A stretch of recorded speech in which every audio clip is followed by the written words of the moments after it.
It is not morning yet. The sky has not decided what it will do today. You are standing in a narrow street in one of the textile towns of Lancashire sometime in the 1820s or 1830s, and the darkness around you is the particular darkness of an industrial town before dawn, not the clean darkness of open country at night, but something heavier, carrying the settled residue of the previous day's smoke in suspension above the rooftops, where it will remain until the wind eventually clears it or the next day's combustion adds to it. The rain that fell sometime in the night has left the cobbles wet and faintly reflective wherever a gas lamp throws enough light to catch them. Everything else is simply dark. The brick terraces on either side of you sit close together and close to the street, and they sit close to the mills as well. This is not incidental. The distance between where a worker sleeps and where a worker works in a town like this is measured deliberately in walking minutes rather than miles, because the shift begins at an hour when no other form of transport is operating, and a long walk in the cold and the dark before a 12-hour shift is a cost that the system does not absorb on behalf of the worker.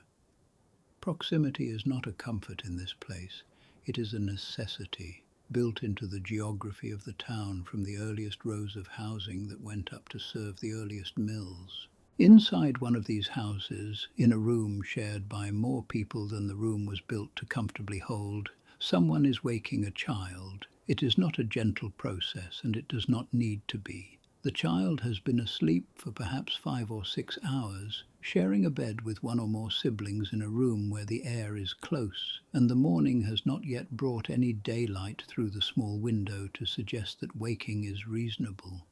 A parent's hand, a shake of the shoulder, a voice that has performed this same task every working morning for long enough that it no longer carries much expression beyond the bare requirement of getting the child upright and moving. There is no negotiation in this. The mill bell does not wait for negotiation, and neither, this morning, does the parent. This is where the British Industrial Revolution actually begins, in the specific and literal sense that matters for this study, not in the engineering drawings of new machinery or the parliamentary debates about trade policy or the grand historical narratives of national transformation that dominate most accounts of this period.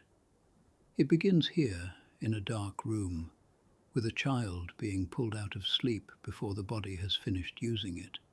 because the production schedule of a Lancashire cotton mill requires a labour force to be present and functioning at an hour the human body did not evolve to consider reasonable. The child dresses in the dark, or by the faint light of a single candle, if the household can spare one for this purpose, in clothing that has likely been worn the previous day, and will likely be worn the next day as well, since the laundering of clothing in a household operating on this schedule and this income happens when time and resources allow, rather than according to any regular standard. This is the routine. It is simply what happens at this hour in this house, every working day, because the household's income depends on it, and the mill's production schedule requires it, and neither of those facts leaves much room for anything to be different. Outside, in the street, other doors are opening at the same hour, in the same way, producing the same small, dark figures moving toward the same direction, toward the mills, whose chimneys are not yet visible against the unlit sky, but whose presence is felt in the gravitational pull of the whole town's morning movement. Whole streets of these terraces are performing this same waking ritual at roughly the same hour, because the mills in this district run on roughly the same shift schedule, and the result is a town that begins moving in the dark, in unison, well before any natural signal would suggest that the day has started. If you haven't already, subscribe to the Sleep-Inducing Historical Archive. A comment below helps more than you might think. Settle in. There is a long walk ahead through the dark streets before this day properly begins, and the system that requires it is the subject of everything that follows. The bell has not rung yet, but everyone moving through the street already knows when it will. This is one of the quieter transformations of the industrial period, and one of the most thorough. the substitution of the bell for the sun as the instrument that governs when a working day begins. For most of human history in agricultural societies, daylight set the practical boundaries of labour, varying with season, with weather, with the specific demands of whatever work needed doing on a given day. The bell does not vary with any of that. It rings at the same hour, regardless of whether the sky outside is clear or whether the rain that fell overnight is still falling, regardless of the season, regardless of how dark the morning still is when the sound reaches the streets surrounding the mill. Children move through the streets of Preston, Blackburn or Oldham toward the cotton mills, while the town is still largely dark and wet, navigating by familiarity, by routine, by the position of known landmarks, even in poor light, and by the simple fact that they have walked this particular route enough times that conscious navigation is barely required. The gas lamps along the main routes throw small pools of weak yellow light at intervals, and between those pools the street returns to the prevailing darkness. The mill itself, as it comes into view ahead of the approaching children, presents the most consistent visual feature of the entire walk. Windows already glowing from the gas lighting inside because the mill's operations have begun before the workers themselves arrive. The engine already running, the machinery already being prepared by whatever small early staff handles the start-up procedures before the main body of the workforce reports for the shift. Britain's textile industry became one of the central engines of the broader industrial revolution, precisely because of this capacity for extended and largely uninterrupted operation. Water power in the earlier mills built along the rivers and streams of Lancashire and Yorkshire allowed for continuous mechanical operation for as long as the water flow held adequate volume, which in a well-sited mill could mean very long operating hours indeed. Steam power, increasingly adopted through the early decades of the 19th century, removed even the dependency on water flow and allowed mills to operate on a schedule determined purely by fuel availability and management decision rather than by any natural constraint at all. The schedule that results from this capability is built entirely around production requirements. Daylight is irrelevant to it, except insofar as artificial lighting makes daylight irrelevant by extending operating hours into whatever darkness the schedule requires.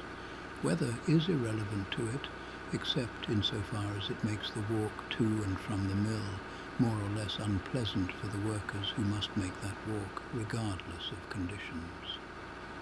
Childhood, in any sense that involves the rhythms and needs of a developing young body, is similarly irrelevant to a production schedule that was designed around machinery requirements and labour cost calculations, rather than around the physiological needs of the workers required to tend that machinery.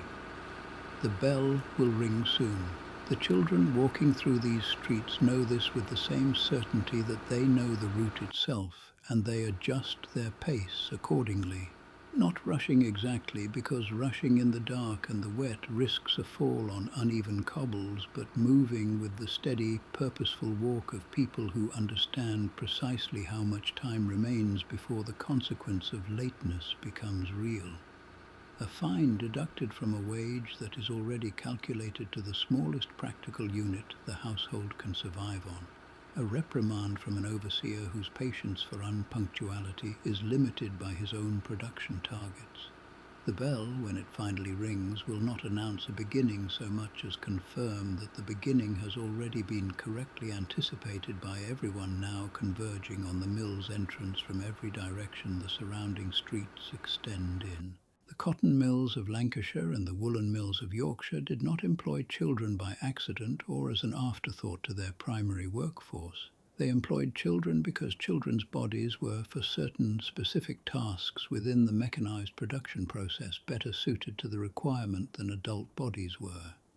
A spinning frame or a power loom in operation has machinery extending close to the floor and into spaces that an adult worker's larger frame cannot easily access without stopping the machine entirely. Loose cotton fibers accumulate beneath the running machinery during operation, and this accumulated waste needs to be cleared regularly to prevent it from interfering with the mechanism or creating a fire hazard. Since cotton fiber in sufficient quantity and proximity to friction-generating machinery represents a genuine combustion risk, a small child can crawl into these spaces while the machinery continues operating, clearing the waste without requiring the production stoppage that an adult attempting the same task would necessitate.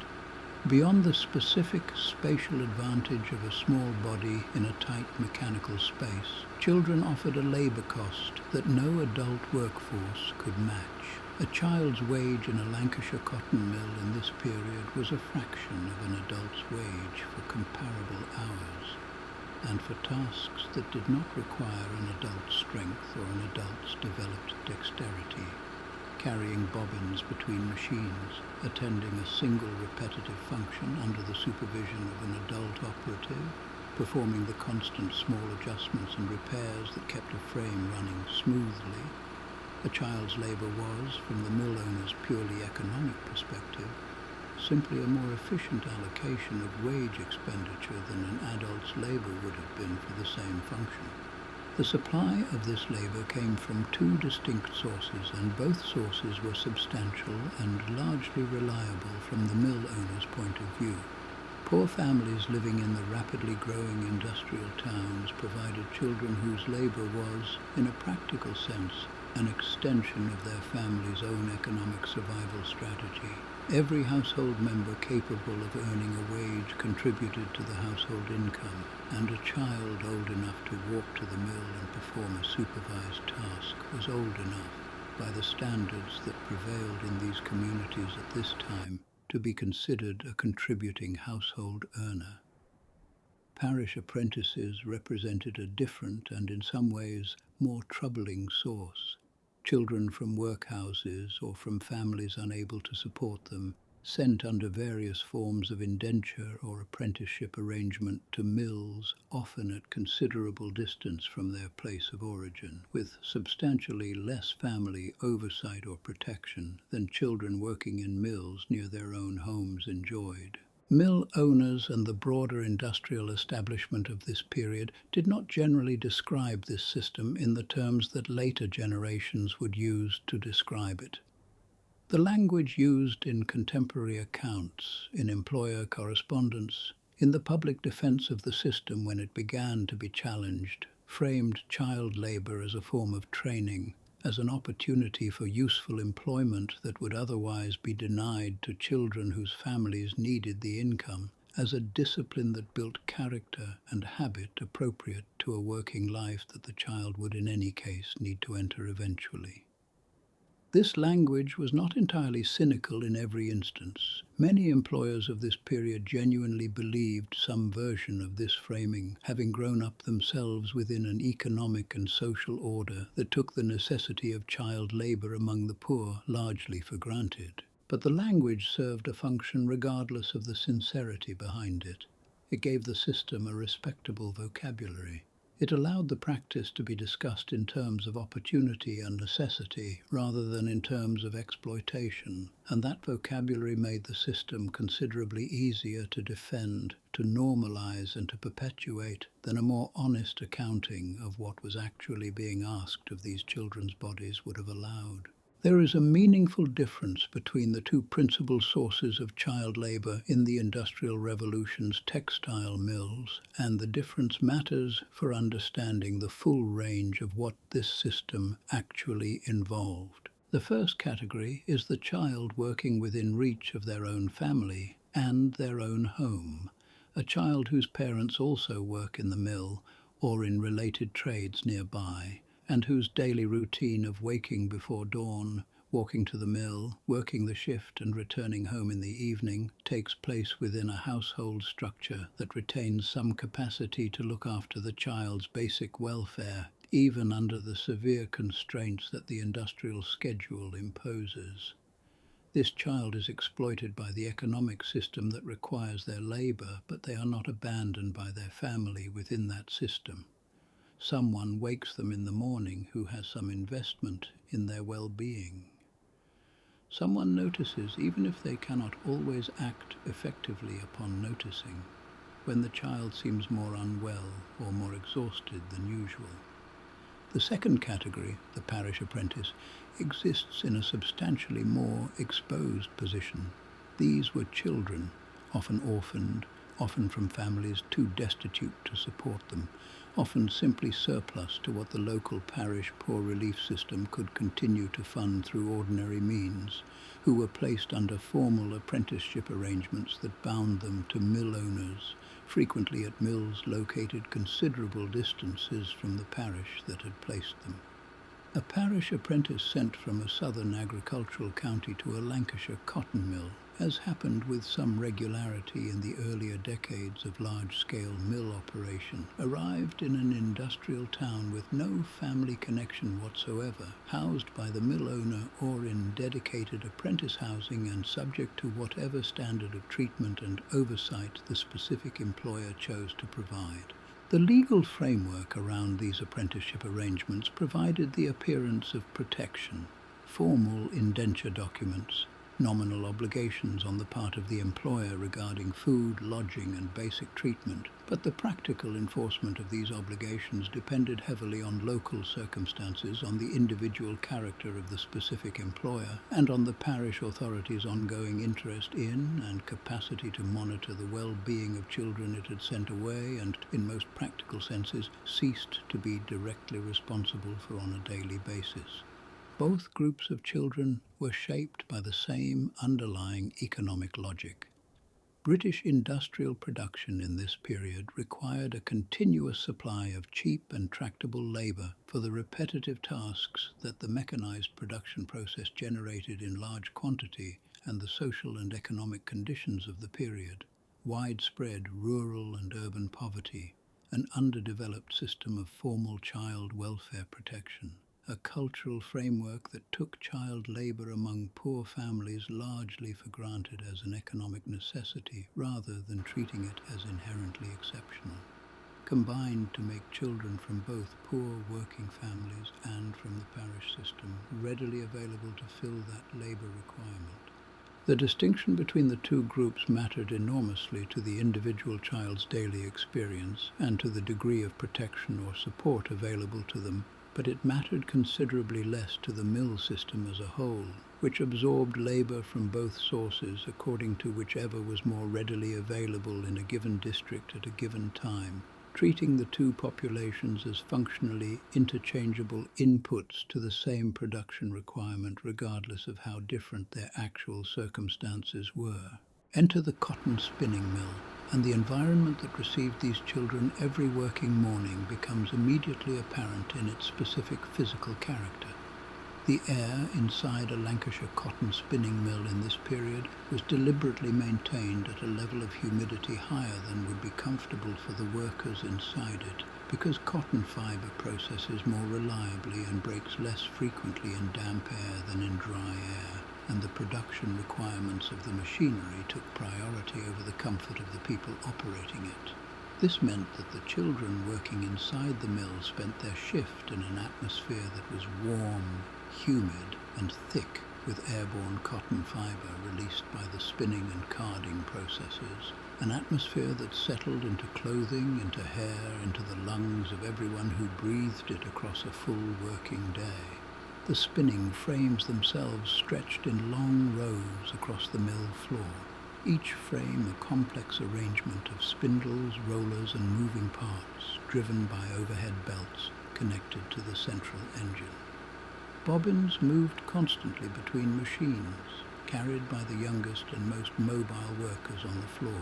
who threaded their way between the rows, performing the continuous small transport tasks that kept the larger production process supplied with the materials it required. Overseers moved along the rows, watching for the same signs of slowing, error and fatigue that the surveillance systems of Episode 2 trained you to recognize,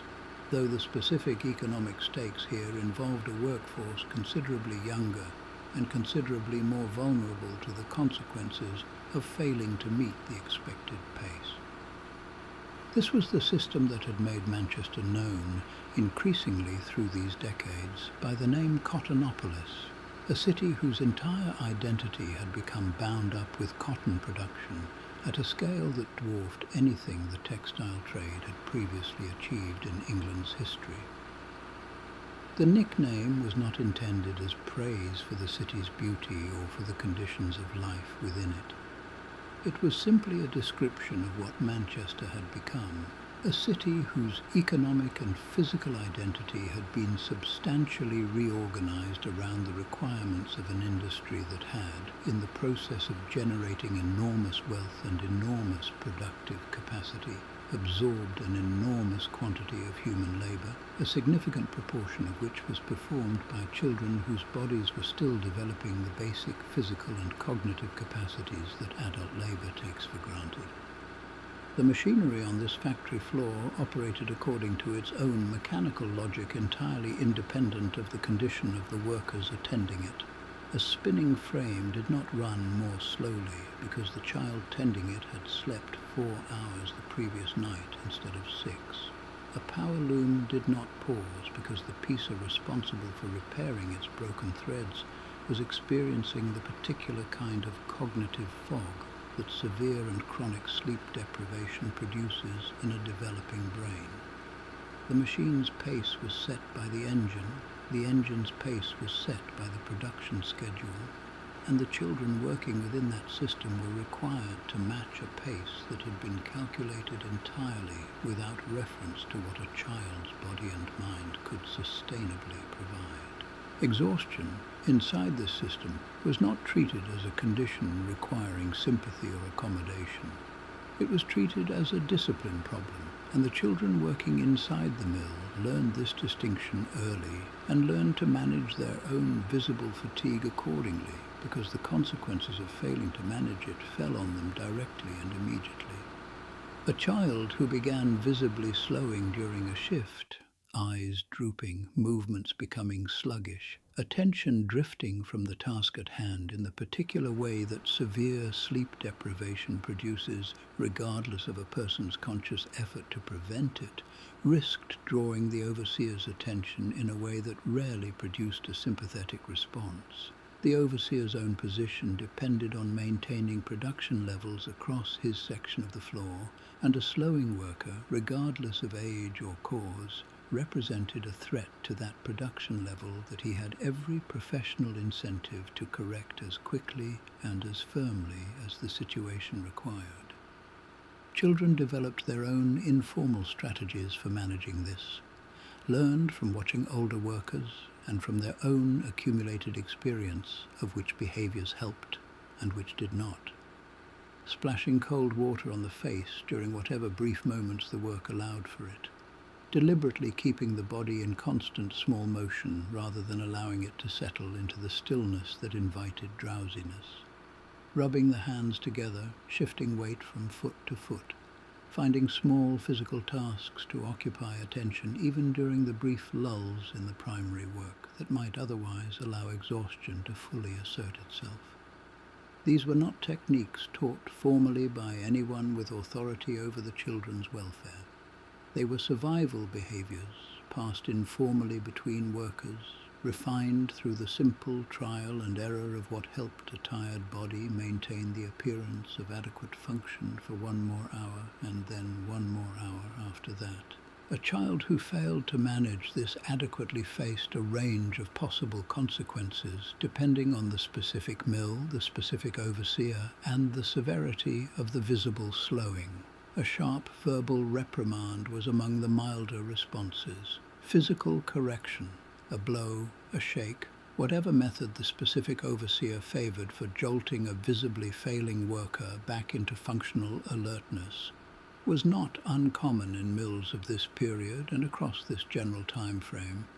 And the historical record on this point, drawn from the testimony that would eventually feed into the parliamentary investigations discussed later in this episode, is neither sparse nor ambiguous. Dismissal and replacement was the ultimate consequence, available to any employer whose tolerance for an underperforming worker, regardless of the cause of that underperformance, had been exhausted.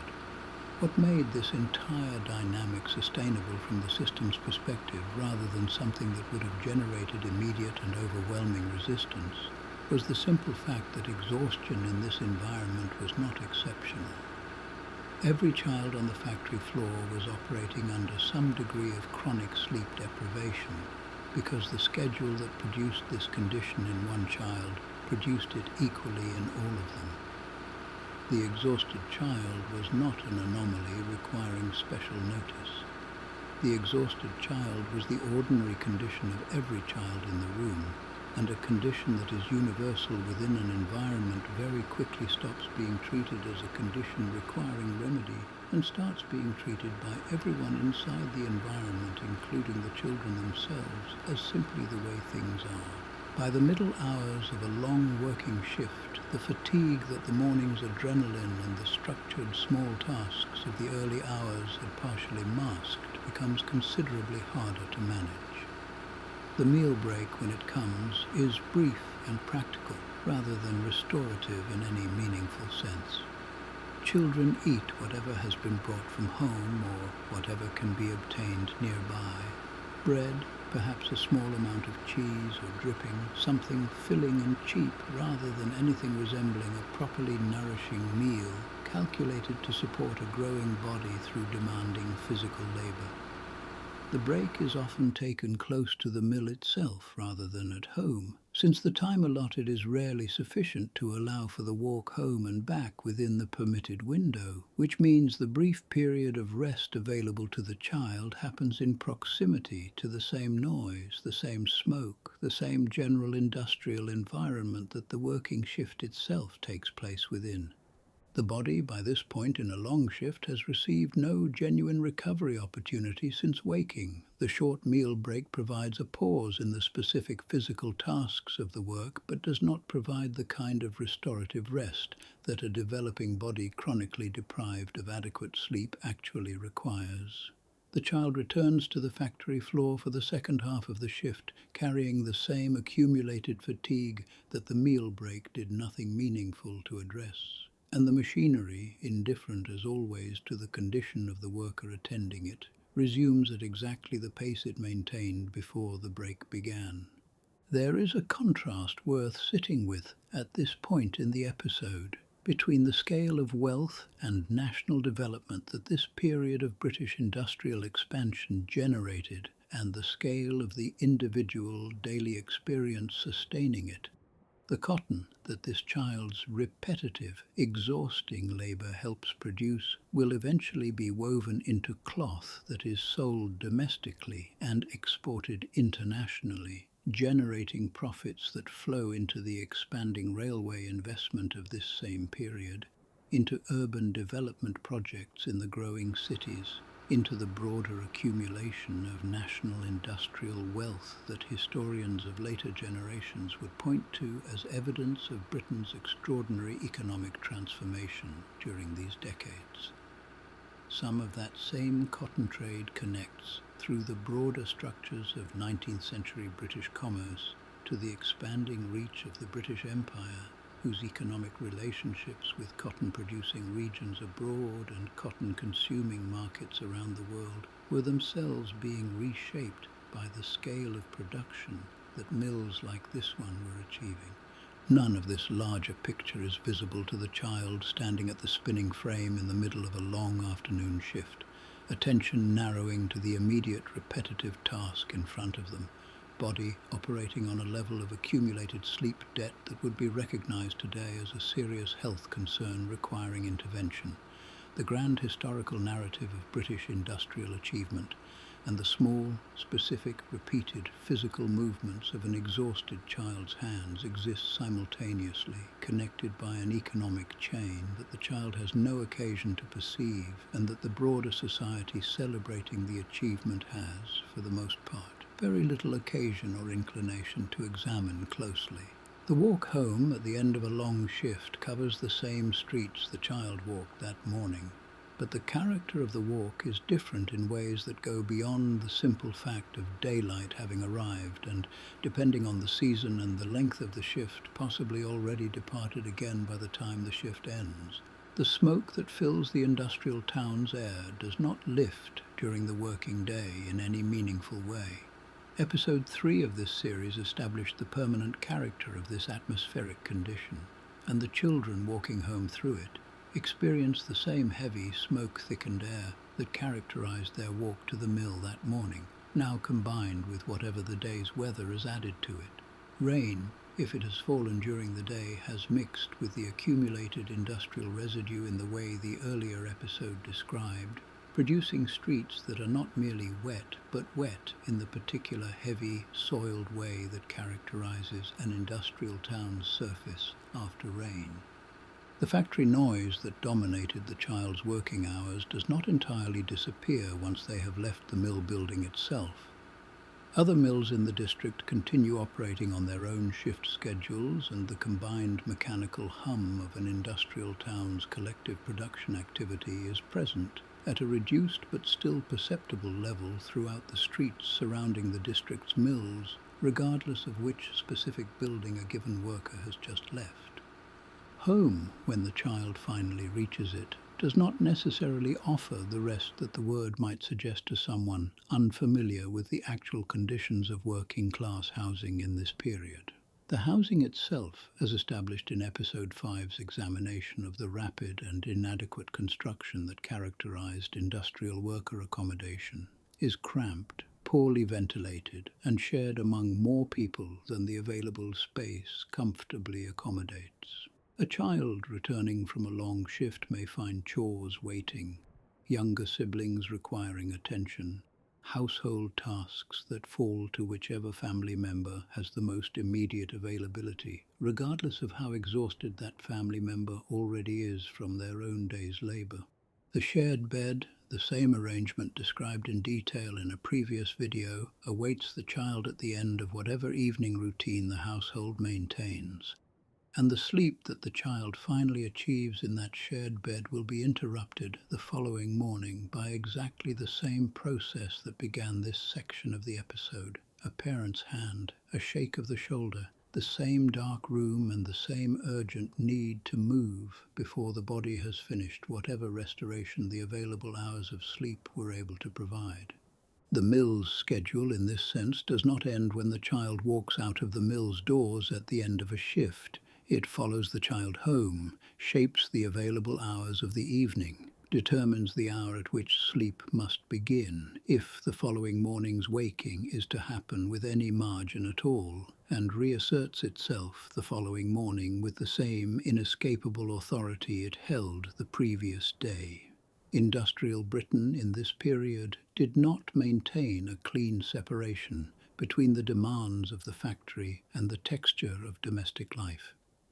The factory's schedule reached through the walls of the worker's home and organized the rhythm of family life around its own requirements, leaving very little of the child's existence, waking or sleeping, working or resting, genuinely outside its influence. By the early decades of the 19th century, a growing body of public attention had begun to focus on the conditions inside Britain's textile mills, and the attention did not emerge from nowhere. It emerged from accumulated testimony from the accounts of workers and former workers who described their experiences to reformers and investigators willing to listen,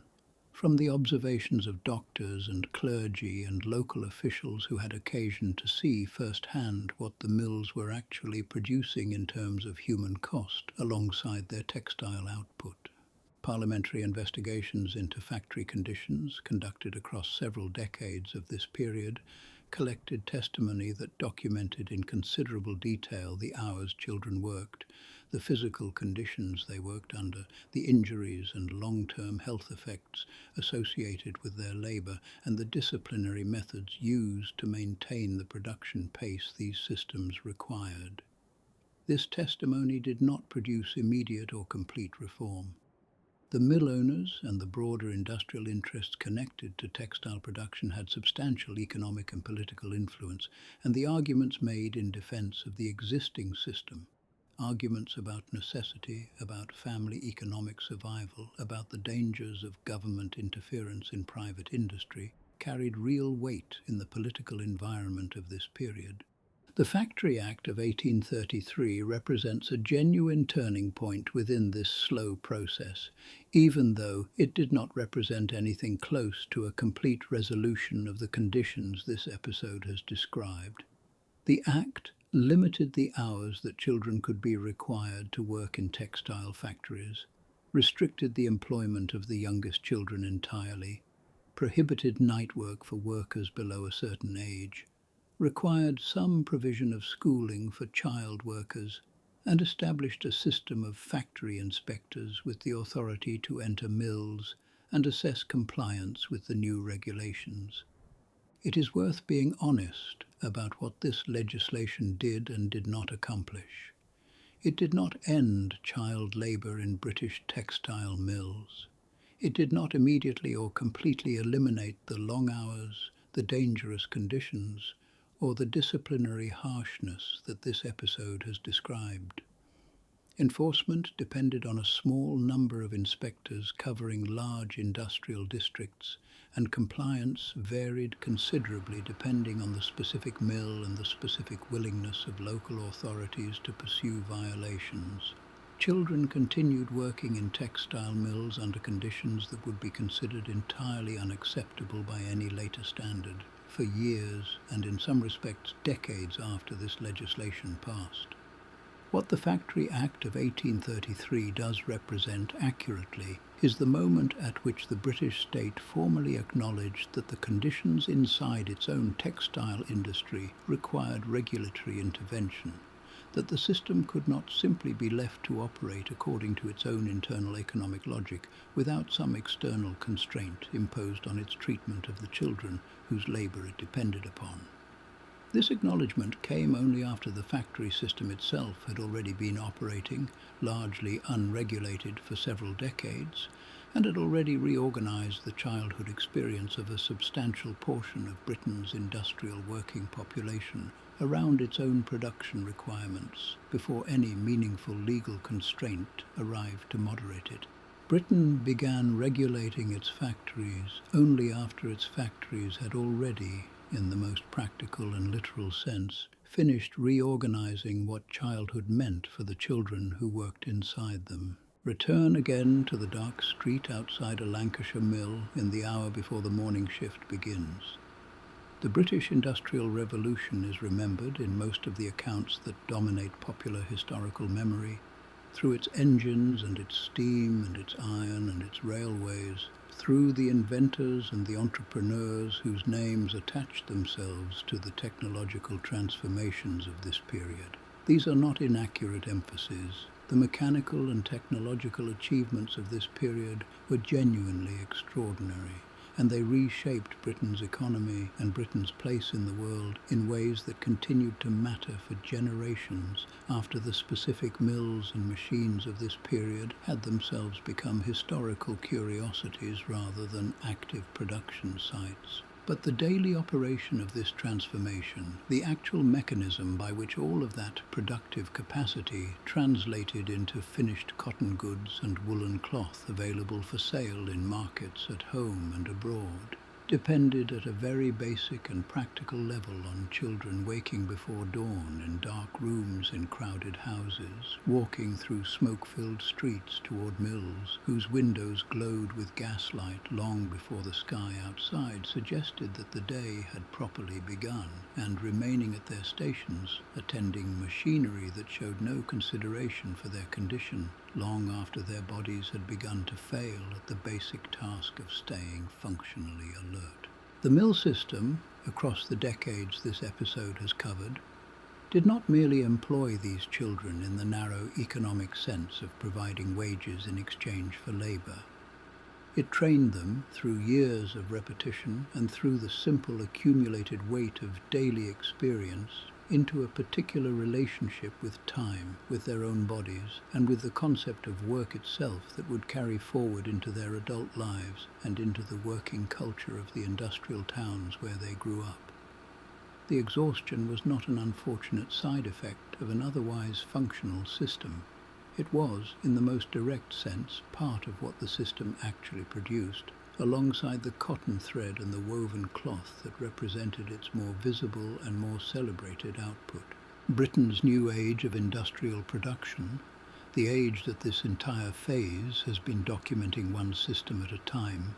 ran in part on hours taken directly from the sleep of children too young to have any meaningful choice in the matter, working inside an economic and social structure that had not yet developed and would take decades longer to fully develop any reliable mechanism for protecting them from what that structure required of their small, exhausted, still developing bodies. The street outside the mill is quiet now, in the particular way that an industrial street is quiet in the very last minutes before a shift begins, full of small figures moving in the same direction, full of anticipation for a bell that has not yet rung, full of a fatigue that none of these children would think to name as anything other than the ordinary condition of being alive in this particular place, at this particular hour, in this particular and unrelenting century. The street has emptied into the mill, and the windows above you are glowing steadily now against the last of the darkness.